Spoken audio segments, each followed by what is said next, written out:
Hello students, welcome to my channel. और आज हम स्टार्ट करें हमारा chapter number 14 respiration in plants. तो देखिए, जो प्लांट्स होते हैं उनके अंदर रेस्पिरेशन होता है, ये बात कंफर्म है। लेकिन वहाँ पर कोई रेस्पिरेटरी सिस्टम नहीं होता लाइक ह्यूमन बींग्स। हमारे अंदर जैसे रेस्पिरेटरी सिस्टम था वैसे प्लांट्स के अंदर कोई रेस्पिरेटरी सिस्टम नहीं होता, बट वहाँ पर रेस्पिरेशन की प्रोसेस होगी। वहाँ पर फोटोसिंथेसिस भी हो रही है और रेस्पिरेशन भी हो रहा है। तो देखिए, जो प्लांट्स होते हैं उन्होंने फूड बना लिया अपना। अब वो फूड जो होगा वो किसकी फॉर्म में बना था? ग्लूकोज की फॉर्म में। अब वो ग्लूकोज जो होगा वो जाएगा सेल के अंदर, हर एक सेल के अंदर जाएगा। सेल के अंदर जाकर वहाँ पर क्या होता है, उसका ब्रेकडाउन होता है। जैसे ये सेल है, इस सेल के अंदर ग्लूकोज गया। अब ये जो ग्लूकोज होगा वो जाकर यहाँ पर यहाँ ऑक्सीजन आ रही होगी, तो इस ग्लूकोज का क्या होगा, ऑक्सीडेशन हो जाएगा। और यही प्रोसेस जो होगी वो क्या करेगी, एनर्जी जनरेट करेगी, एटीपी जनरेट करेगी। इस प्रोसेस को बोलते हैं रेस्पिरेशन। ह्यूमन बींग्स के अंदर हमने पढ़ा था कि हम भाई एरोबिक रेस्पिरेशन करते हैं तो ऑक्सीजन जरूरी होती है। ऐसे ही प्लांट्स भी एरोबिक रेस्पिरेशन शो करते हैं। कुछ ऑर्गेनिजम्स ऐसे होते हैं जो अनएरोबिक रेस्पिरेशन शो करते हैं, तो वो हम आगे पढ़ेंगे। तो देखिए, सबसे पहली टर्म दी हुई है यहाँ पर सेलुलर रेस्पिरेशन। तो सेलुलर रेस्पिरेशन का मतलब क्या होता है? The process of respiration occurs within the cell is called cellular respiration. इस सेलुलर रेस्पिरेशन में फूड का ब्रेकडाउन होगा, ठीक है, within the cell food का ब्रेकडाउन होगा और जिसकी वजह से एनर्जी रिलीज होगी। और एनर्जी जो होती है वो एटीपी की फॉर्म में रिलीज होती है हमेशा। इस प्रोसेस को बोलते हैं रेस्पिरेशन। मतलब जो फूड आपने लिया है उस फूड से एनर्जी जनरेट करना, this process is known as respiration.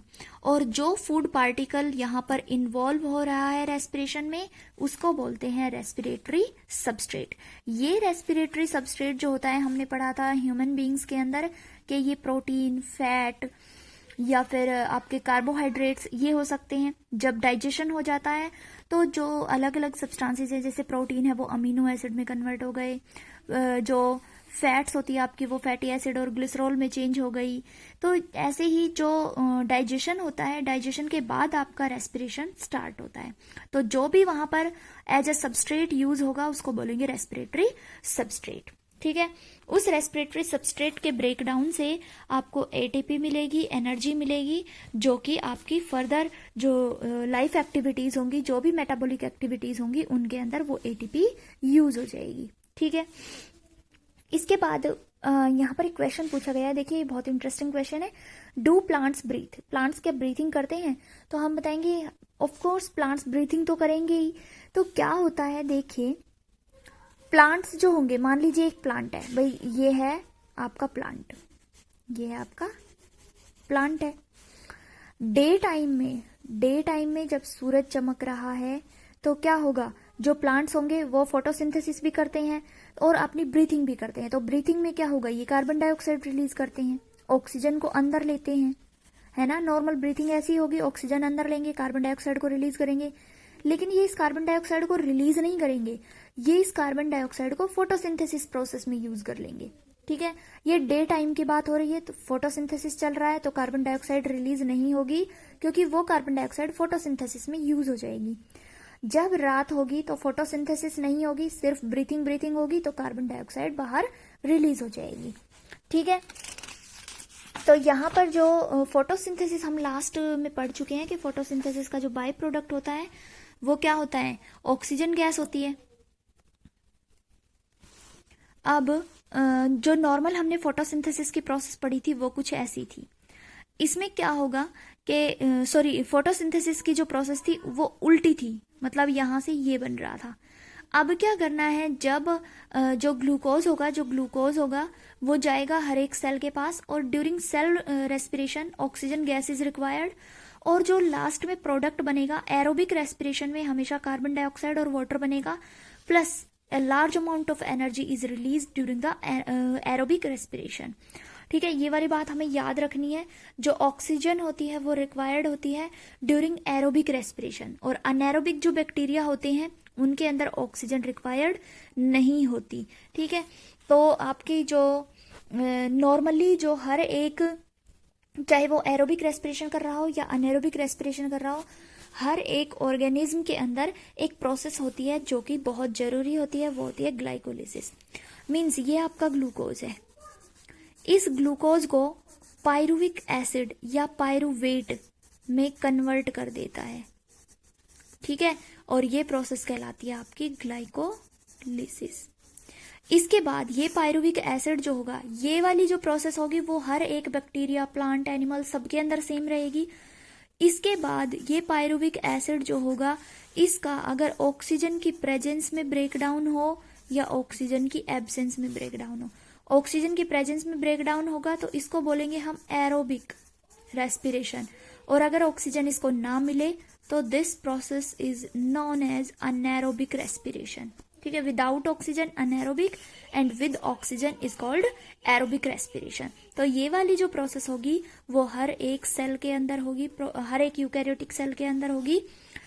तो हम पढ़ते हैं अब इस प्रोसेस के बारे में, ग्लाइकोलिसिस, ठीक है। जो ग्लाइकोलिसिस है उसको ईएमपी पाथवे भी बोलते हैं, जो इसके डिस्कवरर थे उनके नाम के बेसिस पर। तो यहाँ पर मैं लिख देती हूँ ईएमपी पाथवे। एम्बडन, मेयरहोफ और परनास, 3 थे, एम्बडन, मेयरहोफ, परनास रिएक्शन, इसलिए इसको क्या बोलते हैं, ईएमपी पाथवे भी बोलते हैं। क्या होता है इस प्रोसेस में ये हम पढ़ेंगे। देखिए अब देखिए ये प्रोसेस हमें ध्यान से करनी है।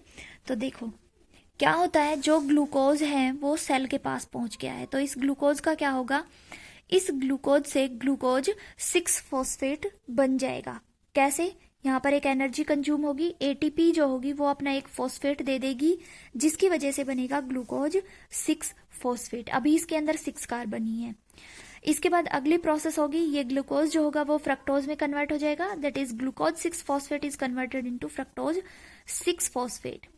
अब ये फ्रक्टोज जो होगा वो 1,6 बिस फॉस्फेट में कन्वर्ट हो रहा है, मतलब यहाँ पर एक फॉस्फेट और चाहिए, तो एक फॉस्फेट के लिए एक एटीपी चाहिएगी, 2 एटीपी यूज हो चुकी है अब तक। अब क्या होगा, ये ट्रायोज फॉस्फेट में कन्वर्ट हो जाएगा, मतलब यहाँ पर एक 3 कार्बन का मॉलिक्यूल बन जाएगा और दूसरा एक और 3 कार्बन का मॉलिक्यूल बन जाएगा। ये होगा ग्लिसरॉल्डिहाइड 3 फॉस्फेट और ये होगा डाइहाइड्रोक्सी एसीटोन फॉस्फेट। ये इंटर कन्वर्टिबल होगा, मतलब एक दूसरे में ये चेंज हो सकते हैं, ये रिवर्सिबल रिएक्शन होगी। इसके बाद यहाँ पर एक NADH बन जाएगा, फॉर्मेशन होगी, और यहाँ पर 2 मॉलिक्यूल बन जाएंगे ट्रायोज बिस फॉस्फेट के। तो 2 मॉलिक्यूल बने हैं, तो यहाँ पर 2 NADH यूज हो जाएंगे। ये आपको याद रखना है, यहाँ पर 2 मॉलिक्यूल NADH बन जाएंगे, सॉरी, ठीक है। इसके बाद एक एटीपी बन जाएगी, एटीपी फॉर्मेशन हो रही है यहाँ पर, मतलब इसका एक फॉस्फेट रिलीज हो जाएगा, जिसकी वजह से ये बन जाएगा ट्रायोज फॉस्फेट। यहाँ ये ट्रायोज बिस फॉस्फेट था, मतलब 2 फॉस्फेट थे, यहाँ पर एक फॉस्फेट निकल गया, एटीपी बन गई, तो ये फॉस्फेट बन गया अब, ठीक है। इसके बाद ये 2 मॉलिक्यूल है, तो यहाँ पर हमें 2 से मल्टीप्लाई करना पड़ेगा। इसके बाद ये कन्वर्ट हो जाएगा 2 फॉस्फोग्लिसरेट में, 2 मॉलिक्यूल बनेंगे क्योंकि यहाँ पर ये 2 ही मॉलिक्यूल थे। उसके बाद एक वाटर का मॉलिक्यूल रिलीज हो जाएगा, मतलब इसकी डिहाइड्रेशन हो जाएगी, तो यहाँ पर बन जाएगा फॉस्फोइनोल पायरुवेट, यानी PEP के 2 मॉलिक्यूल्स यहाँ पर बन जाएंगे। इसके बाद इसका एक फॉस्फेट जो होगा वो निकल जाएगा, जिसकी वजह से एटीपी फॉर्मेशन होगी, और लास्ट में जो फॉस्फोइनोल पायरुवेट था वो पायरुवेट में कन्वर्ट हो जाएगा, ठीक है। तो देखिए यहाँ पर क्या था कि इस वाले स्टेप पर एटीपी खर्च हो गई, यहाँ पर एक एटीपी खर्च हो गई, तो 2 एटीपी खर्च हो गई, ठीक है। इसके बाद यहाँ पर एक NADH मॉलिक्यूल बन रहा है, तो ये हमें 2 से मल्टीप्लाई करना है, क्योंकि यहाँ पर ये 3 कार्बन के 2 मॉलिक्यूल बनेंगे, तो 2 NADH बन गए। इसके बाद यहाँ पर एक एटीपी, तो मतलब इसको हम 2 से मल्टीप्लाई करेंगे, क्योंकि ये 2 मॉलिक्यूल के बारे में बात कर रहा है, और एक एटीपी यहाँ पर बन रही है, तो 2 एटीपी और 2 एटीपी, 4 एटीपी प्लस 2 NADH। यहाँ पर ये मैंने कैलकुलेशन की हुई है, 2 एटीपी तो 2 बार निकली है, तो 4 एटीपी हो गए। इसके बाद NADH है 2 मॉलिक्यूल, तो एक NADH जो होता है उससे 3 एटीपी बनते हैं, तो 3 दूनी 6 एटीपी हो गए। टोटल एटीपी गेन कितने हो गए, 6 और 4 10 एटीपी। जबकि यहाँ पर 2 एटीपी लॉस हो जाते हैं शुरू में ही, तो 2 एटीपी हम माइनस कर देंगे तो नेट गेन हमारे पास आएगा 8 एटीपी। और ये जो प्रोसेस हो रही है वो आपके जो साइटोप्लाज्म होता है, साइटोप्लाज्म के अंदर ये प्रोसेस हो रही है, ठीक है। ग्लाइकोलाइसिस जो होगी वो हर एक के अंदर सेम होगी, हर एक यूकैरियोट के अंदर। और ये कहाँ पर होती है, ये आपके साइटोप्लाज्म के अंदर होती है। इसका नेट गेन जो होता है, नेट गेन ऑफ एटीपी यहाँ पर 8 एटीपी होगा, क्योंकि यहाँ पर 4 एटीपी बनेंगे और जो 2 मॉलिक्यूल होंगे NADH बनेंगे। तो एक मॉलिक्यूल NADH 3 एटीपी के इक्वल होता है, तो 3 दूनी 6 एटीपी, यहाँ 4 एटीपी, यहाँ टोटल 10 एटीपी। और लॉस हो गए थे हमारे शुरू में ही 2 एटीपी, तो ये हम माइनस कर देंगे, इसमें से 10 में से 2 गए तो 8 एटीपी इसका नेट गेन होगा, ठीक है। 8 एटीपी यहाँ पर रिलीज हो जाएंगी during the process of glycolysis. इसके बाद है फर्मेंटेशन। तो फर्मेंटेशन जो होती है, फर्मेंटेशन में क्या होता है नॉर्मली, जैसे मान लीजिए ये ग्लूकोज था, ग्लूकोज से क्या बन गया, पायरुविक एसिड या pyruvate during the process of glycolysis. इसमें क्या होगा, अगर एक होता है एरोबिक रेस्पिरेशन, एक होता है पार्शियल एरोबिक रेस्पिरेशन और एक होता है अनएरोबिक रेस्पिरेशन। तो जो अनएरोबिक रेस्पिरेशन होता है उसमें इथेनॉल बनता है, इसको आप फर्मेंटेशन भी बोलते हो। दूसरा होता है पार्शियल एरोबिक, जिसमें लैक्टिक एसिड बनता है, जिसमें ऑक्सीजन की कमी हो जाती है। यहाँ पर ऑक्सीजन बिल्कुल भी नहीं होगी, यहाँ पर ऑक्सीजन कम होगी, इसकी वजह से लैक्टिक एसिड बन जाता है। ये हमने 10th क्लास में भी पढ़ा हुआ है। तो जो यहाँ पर जो कंपैरेटिवली एटीपीज जो होंगी वो कम बनती है, इसलिए अनएरोबिक रेस्पिरेशन और जो आपका फर्मेंटेशन होता है उसमें एटीपी जो बनेंगी वो बहुत कम अमाउंट में बनती है as compare to aerobic respiration, ठीक है। तो ये आपका फर्मेंटेशन है। इस फर्मेंटेशन में जो लैक्टिक एसिड और अल्कोहल जो होते हैं वो बहुत ज़्यादा अमाउंट में एनर्जी प्रोड्यूस नहीं कर पाते हैं, इसलिए ये दोनों प्रोसेसेस जो होंगी वो बहुत ही ज़्यादा यूजफुल नहीं होती। ये हाई जो लोअर ऑर्गेनिजम्स होते हैं उनके अंदर होगी, जैसे बैक्टीरिया है या ईस्ट है, इनके अंदर होती है। बाकी जो हाईएस्ट ऑर्गेनिजम्स होते हैं, एनिमल्स होते हैं, उनके अंदर एरोबिक रेस्पिरेशन होता है ताकि ज़्यादा एनर्जी रिलीज हो सके और ये जो एनर्जी होगी वो उनकी मेटाबॉलिक एक्टिविटीज़ में काम आ सके, ठीक है।